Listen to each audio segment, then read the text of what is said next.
क्या व्रत न रखने पर कोई हस्बैंड अपनी वाइफ को डाइवोर्स दे सकता है? ऐसा अजीबोगरीब केस शायद ही पहले कभी हमारे देश में आया होगा। यह केस दिल्ली हाई कोर्ट की डिवीज़न बेंच ने अभी रिसेंट में ही 11 सितंबर 2023 को हेल्ड किया है। दिल्ली हाई कोर्ट के डिसीजन को जानने से पहले हमें यह जानना बहुत ज़रूरी है कि रोहिणी डिस्ट्रिक्ट कोर्ट की फैमिली कोर्ट ने इस केस में क्या हेल्ड किया था। तो इस केस के फैक्ट पर हम आते हैं। तो इस केस के फैक्ट थे कि जो हस्बैंड और वाइफ थे, यानी कि जो पिटिशनर था फैमिली कोर्ट में जिसने केस फाइल किया था, वह पिटिशनर था हस्बैंड। ये हस्बैंड और वाइफ की जो शादी हुई थी वो शादी 11 मार्च 2011 में हुई थी। 11 मार्च 2011 में जब इन दोनों की शादी हुई, तब शादी के बाद पग फेरे की रस्म के बाद जब जो रेस्पोंडेंट थी वाइफ, यानी कि वाइफ जब अपनी ससुराल में आई, तब ससुराल में आने के बाद में उसने अपने हस्बैंड को और हस्बैंड के पेरेंट्स को साफ साफ मना कर दिया कि मैं आपके साथ में, यानी कि हस्बैंड के साथ में किसी भी तरह का कोई फिजिकल या इमोशनल रिलेशनशिप नहीं रखूंगी। हस्बैंड के पेरेंट्स ने काफ़ी समझाया बहुत पोलाइटली वे में, बट वो वाइफ नहीं समझी और उस वाइफ ने यह डिस्क्लोज कर दिया उस टाइम पर कि मेरा एक बॉयफ्रेंड था और मैं उससे ही बहुत प्यार करती थी और शादी से पहले मैं प्रेग्नेंट भी हुई थी। मेरे पेरेंट्स उससे बिल्कुल भी पसंद नहीं करते हैं, इसलिए मेरी शादी फोर्सफुली पिटिशनर के साथ में करवाई गई है। जब ये बात पेरेंट्स के सामने इसने बोली तो पेरेंट्स ने वाइफ के पेरेंट्स को कॉल किया और उन्हें बुलाया। जब वाइफ के पेरेंट्स इनके घर पर आए हस्बैंड के, तब उनके सामने वाइफ ने यह बोल दिया कि आई वाज जस्ट जोकिंग, मैं उस टाइम पर सिर्फ जोक कर रही थी, ऐसा कुछ भी नहीं है। तो हस्बैंड और हस्बैंड के पेरेंट्स मान गए, ठीक है। उन्होंने बोला ठीक है, आगे से ऐसा कभी मजाक मत करना। बट पेरेंट्स के जाने के बाद में वही सिलसिला जारी रहा कि उसने किसी भी तरह का कोई फिजिकल या इमोशनल रिलेशनशिप हस्बैंड के साथ में नहीं बनाया। वाइफ ने कई बार थ्रेट किया हस्बैंड को, हस्बैंड के पेरेंट्स को, कि मैं आपके खिलाफ झूठा एलिगेशन लगाऊंगी, डाउरी का, डोमेस्टिक वायलेंस का, और केस कर दूंगी। और वाइफ ने कई बार अपने आप को बाथरूम में अंदर से लॉक करके हस्बैंड और हस्बैंड के पेरेंट्स को थ्रेट किया कि मैं सुसाइड कर लूँगी अंदर और तुम सबको फंसवा दूंगी। और यही नहीं, वाइफ ने करवा चौथ का व्रत हस्बैंड के लिए रखने से इनकार कर दिया। हस्बैंड के जब पेरेंट्स ने वाइफ से रीज़न पूछा तो वाइफ ने बोला कि मैंने आज तक अपने हस्बैंड को, यानी कि पिटिशनर को, एज अ हस्बैंड कभी एक्सेप्ट ही नहीं किया है। मैं तो आज भी अपना हस्बैंड अपने बॉयफ्रेंड को ही मानती हूँ और मैं उसके लिए ही व्रत रखूँगी, अगर कभी रखूँगी भी तो। करवा चौथ का व्रत हिंदू परंपरा में कई सदियों से चला आ रहा है और जो वाइफ होती हैं इस दिन वो अपने हस्बैंड की लंबी उम्र के लिए, उनकी दीर्घायु के लिए यह व्रत रखती हैं। इस दिन वाइफ निर्जला व्रत रखती है, वह कुछ भी खाती नहीं है, कुछ भी पीती नहीं है। नाइट में चांद के दिखने के बाद ही अपने हस्बैंड के हाथों से पानी पीने के बाद में ही वह इस व्रत को संपन्न करती हैं। और वाइफ ने दिवाली फेस्टिवल में लक्ष्मी पूजा में शामिल होने से भी मना कर दिया। और यही नहीं, दिवाली के दिन लक्ष्मी पूजा में शामिल नहीं हुई और दिवाली के दिन ही उसने घर में क्लेश की, घर में लड़ाई झगड़ा किया। इसके बाद वाइफ ने अपने हस्बैंड के खिलाफ, हस्बैंड के पेरेंट्स के खिलाफ और हस्बैंड की अनमैरिड सिस्टर के खिलाफ एक झूठी एफआईआर रजिस्टर्ड करवा दी under section 498A, under section 406 and 34 of the Indian penal code, यानी कि डाउरी डिमांड की और क्रूएलिटी की झूठी एफआईआर रजिस्टर्ड करवा दी हस्बैंड और उसके पेरेंट्स के खिलाफ में, उसके अनमैरिड सिस्टर के खिलाफ में। इसके बाद वाइफ ने अपने फादर के साथ जाकर और पुलिस ऑफिसर की मदद से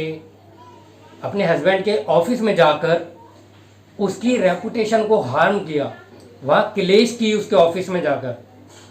जिससे कि हस्बैंड की नौकरी भी चली गई। और यही नहीं, वाइफ ने अपने फादर के साथ जाकर हस्बैंड के फादर के ऑफिस में भी काफ़ी क्लेश की, उनके खिलाफ झूठे एलिगेशन लगाए सबके सामने, ऑफिस में जितने भी कलीग्स थे उनके सामने यह एलिगेशंस लगाए कि ये डाउरी डिमांड करते हैं, ये क्रूएलिटी करते हैं, ये डोमेस्टिक वायलेंस करते हैं। और ऐसा उसने 2 बार किया। यही नहीं, वाइफ ने अपने हस्बैंड और हस्बैंड की फैमिली के खिलाफ में न्यूज़पेपर में, दैनिक जागरण न्यूज़पेपर में एक डेफामेटरी आर्टिकल भी पब्लिश करवा दिया। हस्बैंड ने इतनी ज़्यादा एक्सट्रीम क्रूएलिटी को सहने के बाद में यह डिसाइड किया और रोहिणी डिस्ट्रिक्ट कोर्ट दिल्ली में फैमिली कोर्ट में under section 13 clause 1 sub clause 1A of Hindu marriage act में डाइवोर्स का केस फाइल कर दिया। अब आइए बात करते हैं कि इसमें इशू क्या थे। इसमें 3 इशू थे जो कोर्ट के सामने आए कि क्या पिटिशनर के साथ में, यानी कि हस्बैंड के साथ में वाइफ ने क्रूएलिटी की है, क्या हस्बैंड को डाइवोर्स ग्रांट किया जाना चाहिए, क्या करवा चौथ का व्रत ना रखना मेंटल क्रूएलिटी है। तो फैमिली कोर्ट ने इस केस में यह ऑब्जर्व किया कि जो रिस्पोंडेंट थी, जो वाइफ थी, उसने कई सारे ऐसे एक्ट किए जो कि एक्सट्रीम क्रूएलिटी में आते हैं, जैसे कि हस्बैंड के साथ में कॉन्जुगल रिलेशनशिप को रिफ्यूज़ करना, बार बार मरने की धमकियां देना, सुसाइड करने की धमकियां देना, और हस्बैंड और हस्बैंड के रिलेटिव, हस्बैंड के पेरेंट्स को झूठे केस में फंसाने की धमकियां देना, और हस्बैंड को और हस्बैंड के पेरेंट्स को यह बोलना कि मैं शादी से पहले प्रेग्नेंट हुई थी, और बाद में इसे जोक बोलकर मजाक में ले देना। यह सब कोर्ट ने एक्सट्रीम क्रूएलिटी माना और हस्बैंड के फेवर में यह डाइवोर्स ग्रांट कर दिया। तो ये जो डाइवोर्स ग्रांट किया गया, ये जो ऑर्डर पास गया हस्बैंड के फेवर में रोहिणी कोर्ट, फैमिली कोर्ट के द्वारा, यह कई सारे केसेस का रेफरेंस लेकर दिया गया डिसीजन। तो ऐसे ही 5 केस का रेफरेंस मैं आपको बताऊंगा जो कोर्ट ने इस केस में लिया था इस डिसीजन को देने से पहले। इसके बाद हम बात करेंगे कि दिल्ली हाई कोर्ट ने इसमें क्या डिसीजन दिया था। तो आइए बात करते हैं इन 5 केसेस के बारे में। पहले केस का नाम है पंकज महाजन वर्सेस डिम्पल, जो कि ऑनरेबल सुप्रीम कोर्ट ने 2011 में इस केस में हेल्ड किया कि कॉन्स्टेंटली सुसाइड करने की धमकियां देना यह क्रूएलिटी की कैटेगरी में माना जाएगा। एंड सेकंड केस है इसमें नागेंद्र वर्सेस के मीना, जो कि 2016 में ऑनरेबल सुप्रीम कोर्ट ने इसमें यह डिसाइड किया था कि यदि कोई स्पॉज, यानी कि कोई हस्बैंड या वाइफ अपने आप को बाथरूम में यदि लॉक कर ले अंदर से और वह बार बार मरने की धमकियां दे, थ्रेटनिंग करे, तो ऐसे में इसे क्रूएलिटी, मेंटल क्रूएलिटी की कैटेगरी में माना जाएगा। और थर्ड केस है रवि कुमार वर्सेस जुल्मी देवी। 2010 में ऑनरेबल अपेक्स कोर्ट ने इसमें हेल्ड किया कि reckless, false and defamatory allegations against the husband and their relatives की रेपुटेशन को सोसाइटी की नज़रों में नीचे गिराता है, उनकी रेपुटेशन को हार्म करता है, and it amounts to cruelty. और यही सेम डिसीजन, सिमिलर इससे मिलता जुलता केस है जो कि उसमें सेम डिसीजन हेल्ड किया गया था, जो कि ऑनरेबल सुप्रीम कोर्ट ने 2017 में हेल्ड किया था, रीता वर्सेस जय सोलंकी। और फिफ्थ केस है मंग्या करासी वर्सेस एम युवराज, यह 2020 में ऑनरेबल सुप्रीम कोर्ट ने हेल्ड किया था इस केस में कि यदि कोई वाइफ अपने हस्बैंड के खिलाफ या हस्बैंड के पेरेंट्स और फैमिली रिलेटिव्स के खिलाफ में डोमेस्टिक वायलेंस का केस करती है और उस केस में यह एक्सपोज हो जाए कि जो वाइफ के द्वारा एलिगेशंस लगाए गए हैं that allegations are unwarranted and baseless, then husband can file a divorce petition on it ground because it amounts to mental cruelty। तो रोहिणी डिस्ट्रिक्ट कोर्ट के फैमिली कोर्ट ने इन सारे डिसीजन को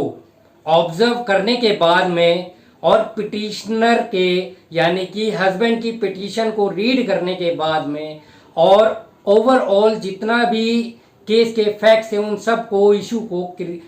एविडेंसेस को देखने के बाद में यह हेल्ड किया था कि हस्बैंड के साथ में मेंटल क्रूएलिटी हुई है एक्सट्रीम लेवल की और हस्बैंड को डाइवोर्स ग्रांट कर दिया गया। तो जो वाइफ थी यानी कि रेस्पोंडेंट ने अग्रीव्ड होकर रोहिणी कोर्ट के फैमिली कोर्ट की डिसीजन से अग्रीव्ड होकर वाइफ ने दिल्ली हाई कोर्ट का रुख किया जहां पर उसने अपील फाइल की under section 19 family court act read with section 28 of Hindu marriage act appeal file की दिल्ली हाई कोर्ट में। तब ऑनेबल दिल्ली हाई कोर्ट की डिवीजन बेंच ने जस्टिस सुरेश कुमार कैट और जस्टिस नीना बंसल कृष्णा जी ने यह हेल्ड किया कि वाइफ के द्वारा हस्बैंड के साथ में इस तरह का कंडक्ट करना और हस्बैंड के मेंटली पीस को अफेक्ट करना एक्सट्रीम लेवल की क्रूएलिटी है। और चूंकि हस्बैंड और वाइफ अक्टूबर 2011 से सेपरेट रह रहे थे, दोनों के बीच में किसी भी तरह का कॉन्जुगल रिलेशनशिप नहीं था और दोनों के बीच में रिकंसिलिएशन का भी कोई चांस नहीं था, there was no possibility of reconciliation. तो इसलिए ऑनरेबल हाई कोर्ट की डिवीजन बेंच ने फैमिली कोर्ट का डिसीजन एकदम राइट माना और रेस्पोंडेंट के द्वारा यानी कि वाइफ के द्वारा जो अपील फाइल की गई थी उस अपील को डिसमिस कर दिया। मैं आशा करता हूं कि आप सभी को इस वीडियो से काफ़ी अवेयरनेस आई होगी, काफ़ी कुछ जानने को मिला होगा ऑनरेबल सुप्रीम कोर्ट और दिल्ली हाई कोर्ट के इतने महत्वपूर्ण